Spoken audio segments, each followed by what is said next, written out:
this lecture is Buddhism and relationships. There is a misunderstanding that Buddhism shuns relationships. But I want to show in the course of this lecture that the entire Buddhist way of life, whether it is the life of the Buddhist monk or the life of the lay person, or whether it is the connection between the lay community and the bhikkhu community, relationships are very important.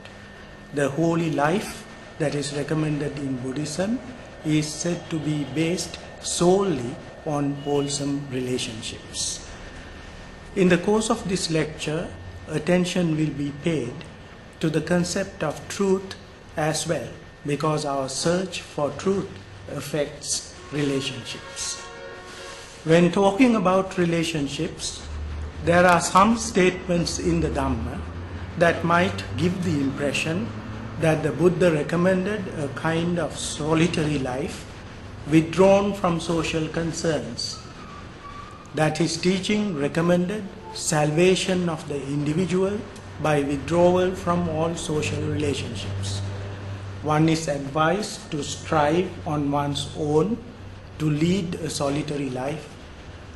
One may be in a hermitage, cut off from all social relationships. Some texts talk about the necessity to withdraw from social engagements. I am reminded here of a particular discourse found in the Buddhist canon called the Kaggavisana Sutta, the Sutta on the rhinoceros. As we know, the rhinoceros has only one horn. It is a sutta which repeatedly emphasizes the need to strive in solitude, like the one horn of the rhinoceros, cutting off all the corruptible social influences in order to strengthen one's capacity to understand the truth. So there are statements in this discourse, at least attributed to the Buddha, emphasizing the virtues of solitude. It is said that people are generally interested in their own selfish pursuits and are impure by nature. Attatta kamma asuci manussa. Therefore, association with people of that sort has a corrupting influence. So it is best to withdraw oneself into solitude and strive for one's own spiritual development. In the same sutta, it is said that people associate with others because they have ulterior motives. Nikkarana, dullabha, ajjamitta. Friends are very rare who associate with you without ulterior motives. Referring to relationships, the Buddha speaks about the ulterior motives that lead people to associate with others. Such statements might give the impression that the Buddha is recommending a life that is cut off from society. But I must emphasize that this is not the whole truth.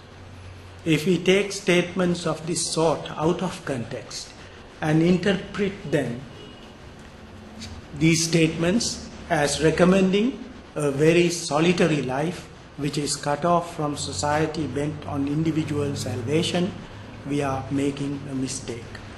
I do not think we are giving a true picture of the Buddhist idea, because there are other statements which emphasize the opposite. The Buddha speaks very often of the importance of social living in attaining spiritual progress.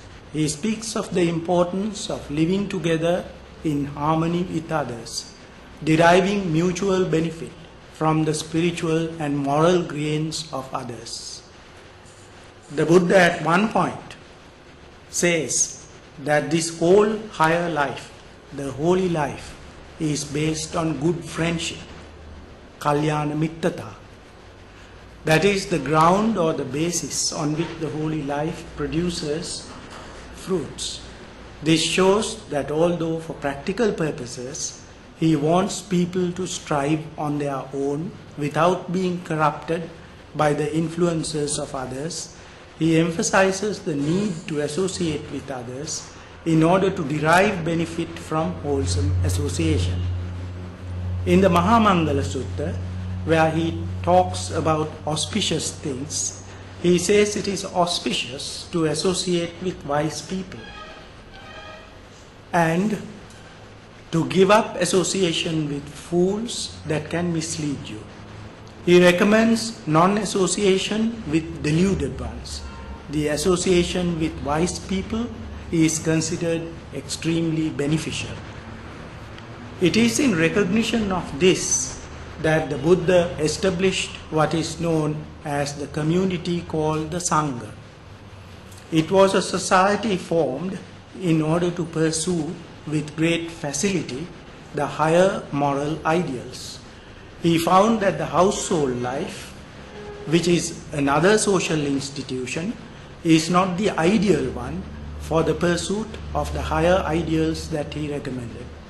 So he formed a special community that recognized the ideal of eliminating the cause of suffering. It was for that purpose that the special community of the Sangha was formed. Following the more mundane communities of the lay people, the Buddha introduced into the Sangha certain institutionalized aspects, such as the teacher-pupil relationship and the preceptor-co-resident relationship, Acharya Antevasika and Upadhyaya Saddhiviharika, in order to derive mutual benefit so that collectively the Sangha community could progress toward the goal. He says that it is due to the mutual respect and mutual support among members of the community that one can achieve progress in the pursuit of the higher goal. He encouraged reciprocal relationships in terms of which one looked after the interest of oneself and the other. That was the main perspective from which the Buddha looked at social relationships. One has to look after one's own interests as well as that of others.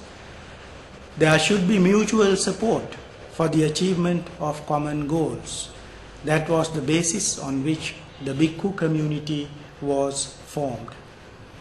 In this Dhamma Vinaya, progress, development and growth, Vuddhing, Virulhing, Vepullang, as the Buddha used the terms, can be achieved only through reciprocity of relationship, a kind of mutual support derived from wholesome interpersonal relationships among the persons who pursue their own goal within the community.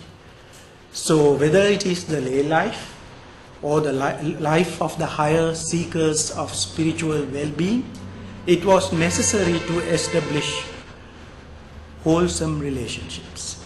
The Buddha as a teacher talked very often about the breakdown of relationships in society. On one occasion, when he was asked what his teaching was